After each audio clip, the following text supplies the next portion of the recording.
परमेश्वर का धन्यवाद देते हैं आज की इस सुबह के लिए जो प्रभु ने हम सबको दी है कि हम इस बारिश के बावजूद भी प्रभु के घर में आकर के प्रभु की आराधना, प्रभु की स्तुति कर सकें। प्रभु का धन्यवाद देते हैं जो जिंदगी के तूफानों में हमारे नज़दीक रहता है, हमारे साथ रहता है और हमें संभालता है।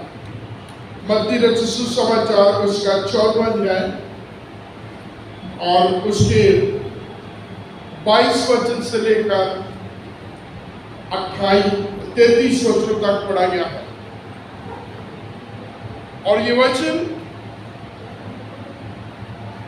इसके बीच में हम दो बड़े कामों को देखते हैं जिससे मौजज़ा कहते हैं या जिससे आश्चर्य कर्म मिरेकल बोलते हैं।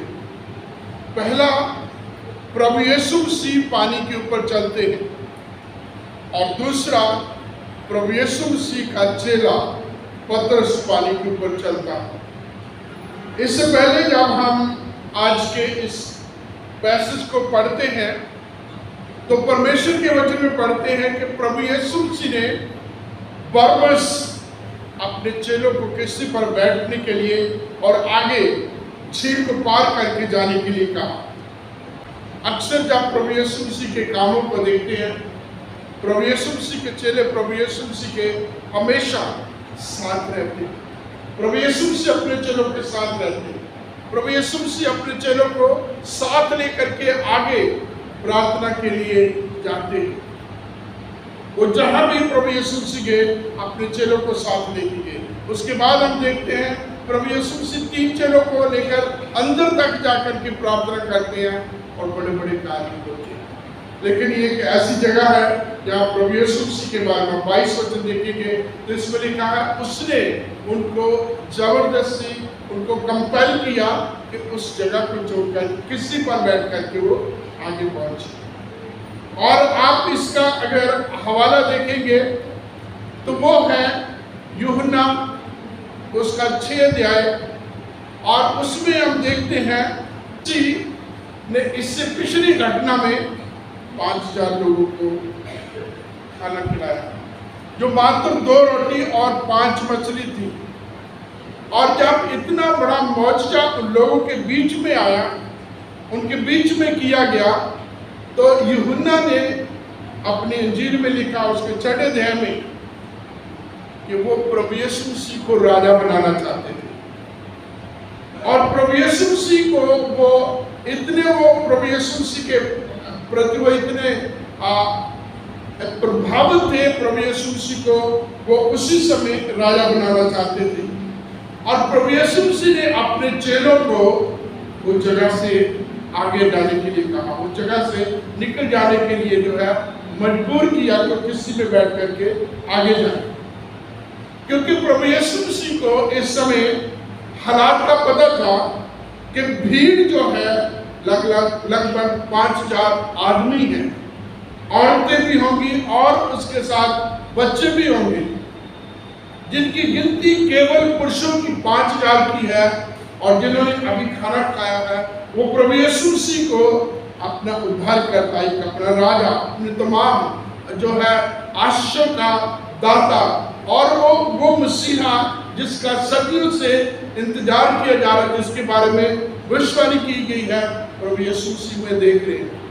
वो प्रभु यीशु मसीह में देखने कोई गलत नहीं कर रहे, लेकिन इस समय वो प्रभु यीशु मसीह को अपना राजा बनाने की प्लान कर रहे हैं। और प्रभु यीशु मसीह दिलों हृदयों को जांचने वाला है। प्रभु यीशु मसीह उससे कोई भेद छिपा नहीं है। उसने पहले ही अपने चेलों को वहां से निकल जाने के लिए कहा, क्योंकि प्रभु यीशु मसीह जानते थे कि जब लोग ये बात उठाएंगे, जब ये प्रस्ताव आएगा तो सबसे पहले चेले ही उनकी सपोर्ट पे आ जाएंगे। इसलिए प्रभु यीशु मसीह अपने चेलों को वहां से जाने के लिए कहते हैं और उसके बाद जो है भीड़ को वो अलग करते हैं। 23 वचन आप देखेंगे 14वें अध्याय में, यहाँ लिखा उससे पहले उसने तुरंत अपने चेलों को नाव पर से चढ़ने के लिए विवश किया कि वे उससे पहले पार चले जाएं जब तक वह लोगों को विदा करे। वह लोगों को विदा करके प्रार्थना करने को अलग पहाड़ पर गया और सांझ को वहां वो अकेला था। उस समय नाव झील के बीच लहरों से डगमगा रही थी, क्योंकि हवा सामने की थी। यहाँ हम देख रहे हैं कि प्रभु यीशु मसीह अपने चेलों को भेज देते हैं और भेजने के बाद प्रभु यीशु मसीह प्रार्थना के लिए चले जाते हैं। और उसके बाद जैसे जैसे ये पैसेज आगे बढ़ता है तो आगे अगले जो सीन में हम देखते हैं कि प्रभु यीशु मसीह के चेले नाव पर चढ़ के पार जाने के लिए जा रहे हैं, लेकिन आंधी तूफान इतना आ जाता है कि जो नाव है वो पानी की लहरों से, समुद्र की लहरों से डगमगाने लगती है। और प्रभु यीशु मसीह वहां पहाड़ पर जाकर के प्रार्थना कर रहे। चौथे पैर के समय प्रभु यीशु मसीह नाव पर चलते हुए आते हैं। जिस समय ये बाइबल लिखी गई थी, दिन को या रात को 4 पहरों में बांटा जाता था। पहला पूरा दिन जो है 4 पहरों में होता था, और ये जो है लगभग इस समय जो चौथा पहर है ये रात के 3 बजे के आसपास का समय है और सुबह के 6 बजे तक का समय है। उससे पहले प्रभु यीशु मसीह अपने चेलों को वहां से भेज देते हैं और वो अकेला रह जाता है और वो प्रार्थना कर रहा है। और किसी जो है डगमगा रही है, लहरें उसके आगे चल रही हैं और उनको धीरे धीरे धीरे धीरे करके वो चल रहे हैं। और चलते चलते इस समय वो लगभग झील के बीच में है, जब समुद्र के बीच में है, क्योंकि वो जब भेजे गए थे पहला पैर था, दूसरे और तीसरे पैर प्रभु यीशु मसीह प्रार्थना करते हैं। चौथा पैर आता है, अब वो बहुत बुरी तरह से इस जो तूफान के बीच में घिरे हुए और वो सोच रहे होंगे प्रभु यीशु मसीह के बारे में। आप जानते हैं कि मत्ती ने दो जो है तूफानों का जो जिक्र किया।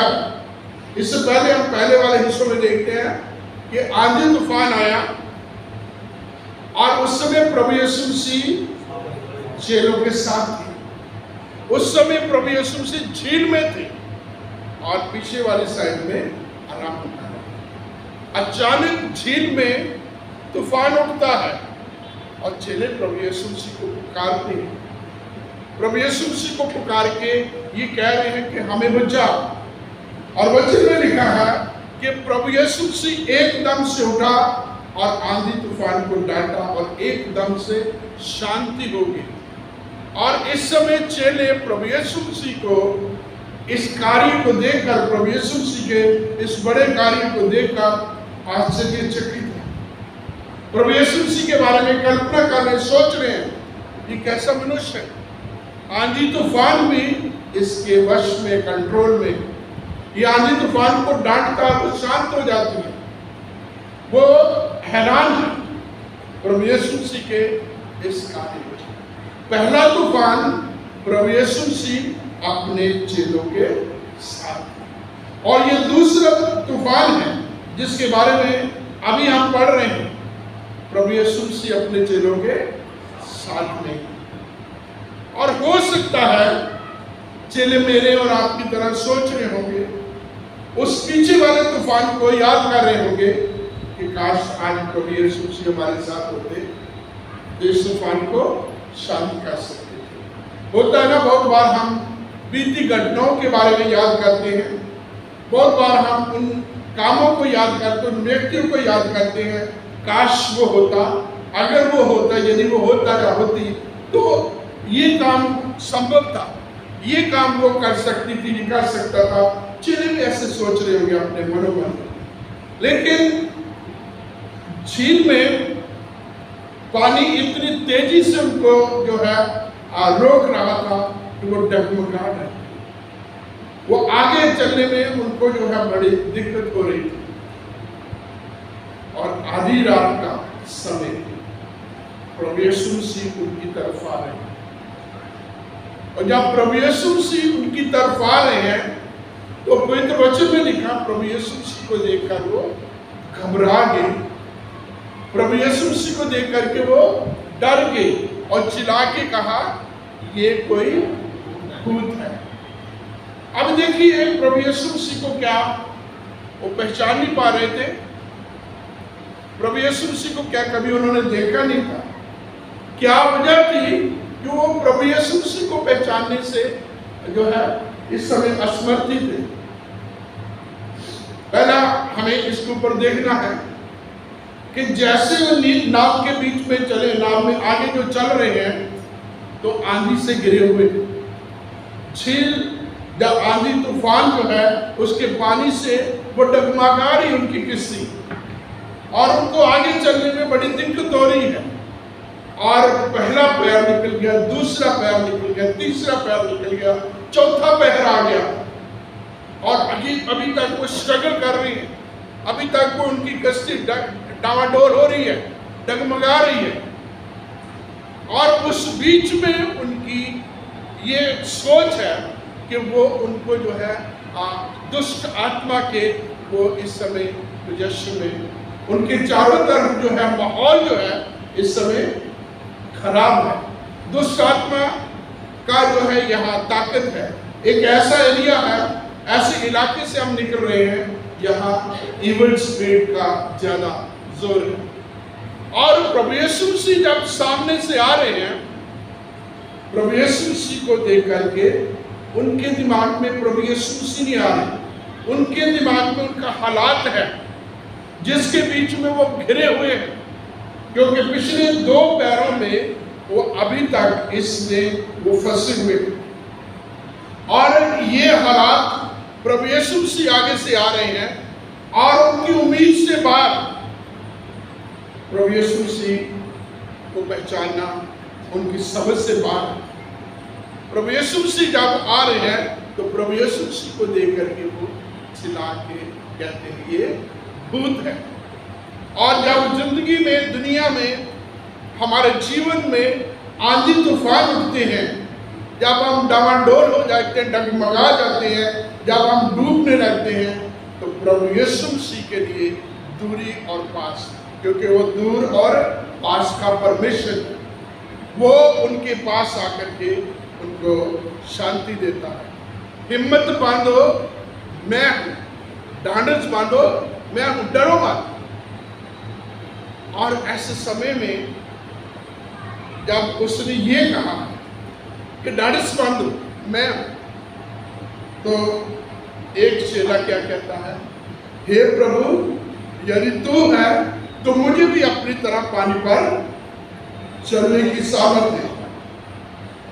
अब देखिए, यदि मैं किसी के बीच में होता और मेरी किसी जो है पिछले जब आधा दिन में कम या पिछले 2 पैरों में आंधी के बीच में, पानी के बीच में डगमगा रही होती, डावाडोल हो रही होती, इसी तरीके से मैं स्ट्रगल कर रहा होता। एक तरीके से यह देखा जाए कि मैं जिंदगी और मौत के बीच में खेल जो है जूझ रहा होता, जब मैं इस जो है पानी के बीच में जो है बड़ी मुश्किल से धीरे धीरे बड़ी मुश्किल से स्ट्रगल करके आगे निकलता होता, और मुझे पता लगता सामने यीशु मसीह है, तो मैं प्रभु यीशु मसीह को कहता, प्रभु यीशु मसीह यदि तू है तो सबसे पहले इस जो है आंधी तूफान को शांत कर। मेरा रिस्पॉन्स क्या होता, जब मेरी सोच में क्या होता कि मैं प्रभु को एकदम से कहता, प्रभु आंधी को शांत कर दे। क्योंकि इससे पहले भी चेलों ने यही कहा ना, जब प्रभु यीशु मसीह के चेले झील में जा रहे थे, प्रभु यीशु मसीह पीछे वाली साइड में सो रहे थे, तो प्रभु यीशु मसीह से कहा, क्या तुझे हमारी चिंता नहीं है, हम यहाँ डूब रहे हैं। तो एकदम से चेले या हम जैसी सोच के लोग एकदम से यही कहते हैं, प्रभु जल्दी से इस आंधी को रोक दे, हम दे, जैसे पहले किया था आज भी तो उसी अपनी सामर्थ को हमारे बीच में दिखा दे। लेकिन पतरस ने कुछ अलग से कहा। पतरस ने कहा, प्रभु यदि तू है तो मुझे भी अपनी तरह झील पर चलने की, पानी पर चलने की सामर्थ्य दे। और प्रभु यीशु मसीह ने क्या कहा? आ। प्रभु यीशु मसीह ने कोई बात नहीं कही, प्रभु यीशु मसीह ने कहा आ।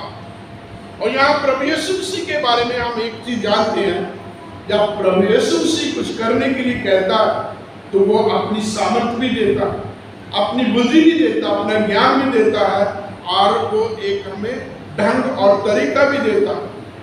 इसलिए पौलुस ने कहा फिलिप्पियों और उसके 4 अध्याय के 13 वचन में, जो मुझे सामर्थ देता उसमें मैं सब कुछ कर सकता हूँ। जो मुझे सामर्थ देता है उसमें मैं सब कुछ कर सकता हूँ। और प्रभु यीशु मसीह ने भी पतरस को बोला आ, और साथ में अपनी सामर्थ दी। और प्रभु यीशु मसीह की बात को सुन करके प्रभु जो पतरस है उसने अपना पैर निकाला होगा। अब देखिए इस झील के बीच में, पानी के बीच में, जब इस अभी तक तो वो डगमगा रहे थे, इस आंधी से घिरे हुए थे। अभी तो इस पानी को जो उफान पर था इससे वो डर रहे होंगे। अब पतरस ने अपना पैर निकाला होगा, पानी के ऊपर उसका पंजा लगा होगा, फिर पूरा पैर लगा होगा। उसके बाद धीरे से उसने अपना दूसरा पैर भी किसी से निकाल कर उसके ऊपर रखा होगा। आप जानते हैं ऐसे समय में हम बड़ा सोच समझ के संभल के रखते हैं। मान लो कोई ऐसी जगह है, गर्म जगह है, और पहला पैर रखा है हो गया, और दूसरा हम धीरे से रखेंगे, और जब देखकर हम खड़े हो गए हैं तो फिर हमारा मनोबल बढ़ेगा। पहला कदम, दूसरा कदम, तीसरा कदम, उसके बाद वो 10 कदम चला होगा, उसके बाद और 10-20 कदम चला होगा, और वो चला होगा, और चलते चलते आप उसने रियलाइज किया, अरे मैं तो पानी के ऊपर चल रहा हूँ। यहाँ 2-3 चीजें हैं। पानी के ऊपर चल रहा हूँ, मैं कुछ दुनिया से अलग कर रहा हूँ। अपनी इस अलौकिक शक्ति को अपने में पाकर, एक एक्स्ट्रा और प्रभु की आशीष को पा करके, सामर्थ को पा करके, अब वो दुनिया की तरफ देख रहा है ना। अब वो दुनिया की तरफ देखता। बहुत बार ऐसा होता हमारी जिंदगी में कि जब प्रभु हम पर अनुग्रह करता है, जब हम प्रभु की सामर्थ पाकर कुछ काम करने के लायक बन जाते हैं, जब प्रभु हमें कुछ कामयाबी दे देता है, जब हमारे कामों में सफलता आने लगती है, तो हम अहम से, घमंड से बन जाते हैं। हम दूसरों को थोड़ा सा अपने से कम मानना शुरू कर देते हैं। हम अपने आप को सबसे अच्छा मानना शुरू कर देते हैं। हो सकता है एक पल पर पतरस के दिमाग में भी ऐसी बात हो। बाकी तो 11 की 11 चले किसी के बीच में बैठे हो, वो तो यही सोच रहे होंगे ना, आंधी तूफान को बंद कर दे, हमारी किस्ती सही तरीके से चल दे।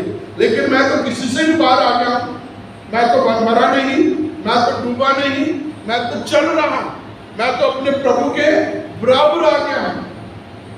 क्योंकि प्रभु ने खुद ये कहा, प्रभु ने खुद ये ये वचन दिया, ये प्रतिज्ञा की है कि जो मुझ पर विश्वास करता है, जो काम मैं करता हूँ, यदि वो विश्वास करेगा तो इससे भी बड़े बड़े काम वो कर सकेगा।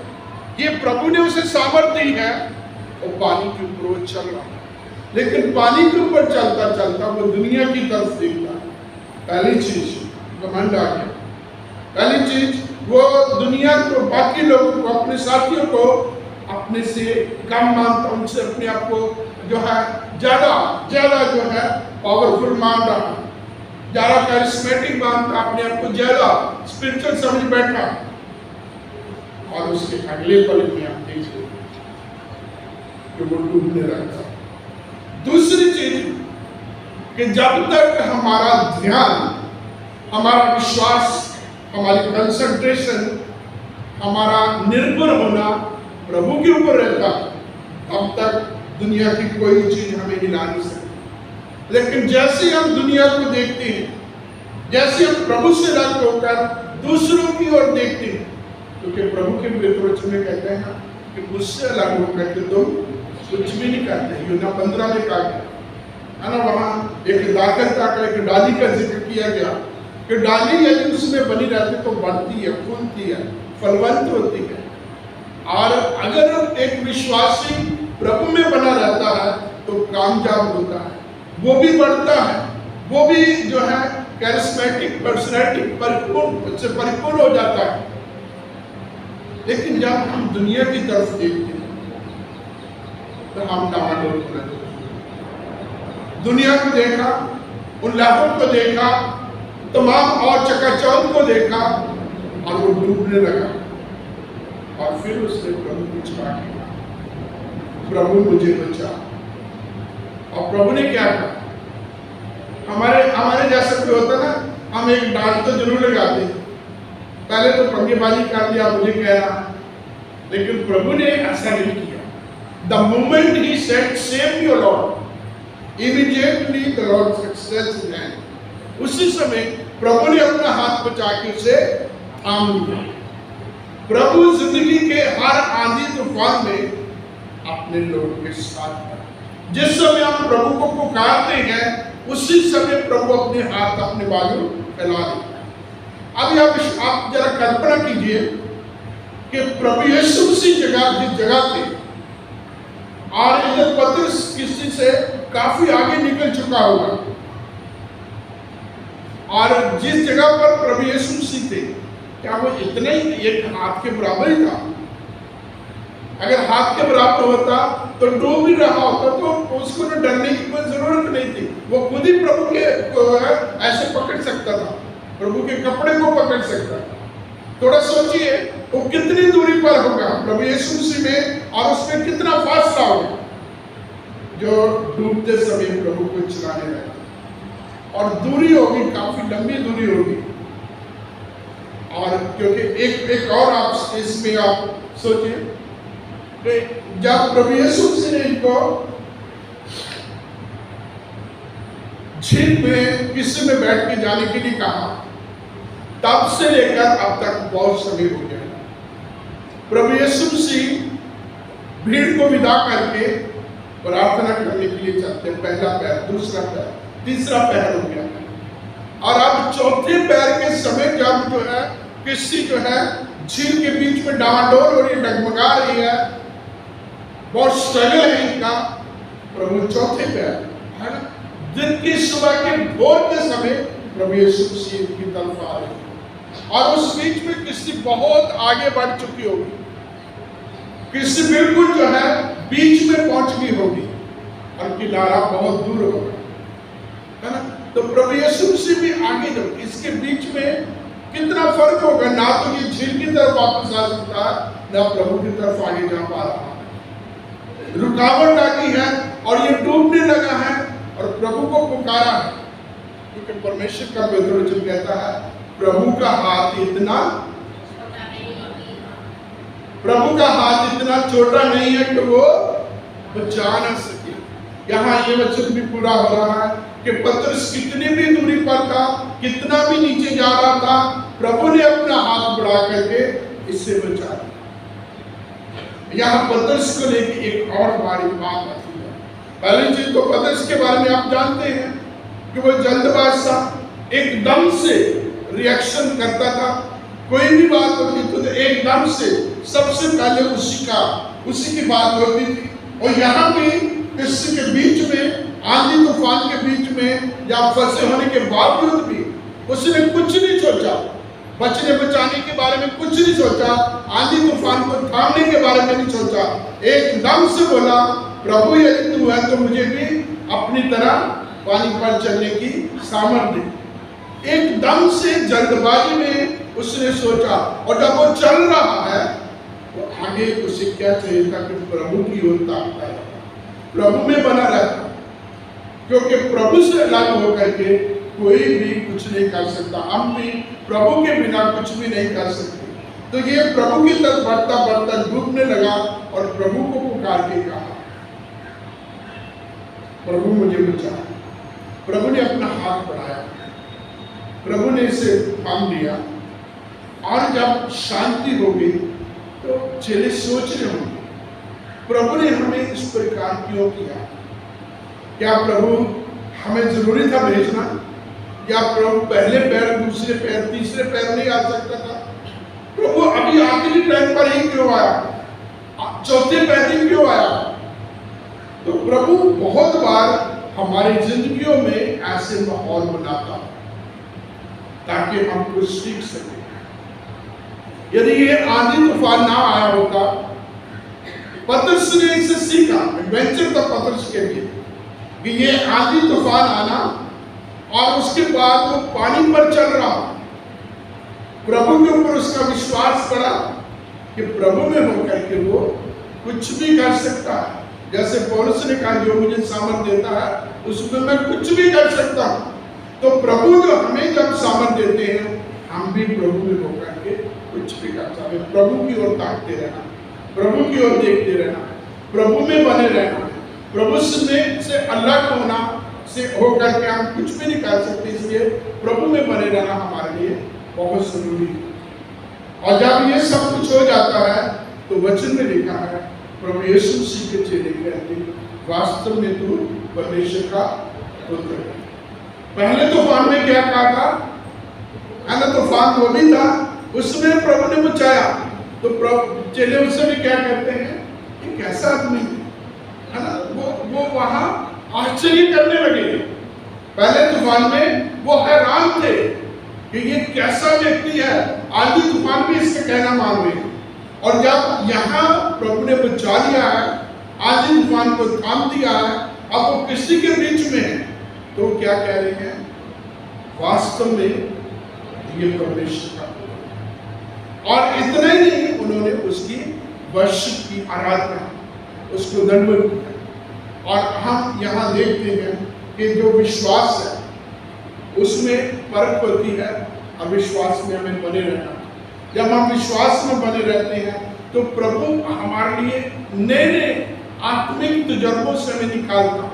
और जब हम प्रभु में बने रहते हैं, प्रभु अपने आप को, अपनी सामर्थ को, अपने प्यार को हम पर जब रिवील करता है तो हम प्रभु की आराधना करने के लिए तैयार।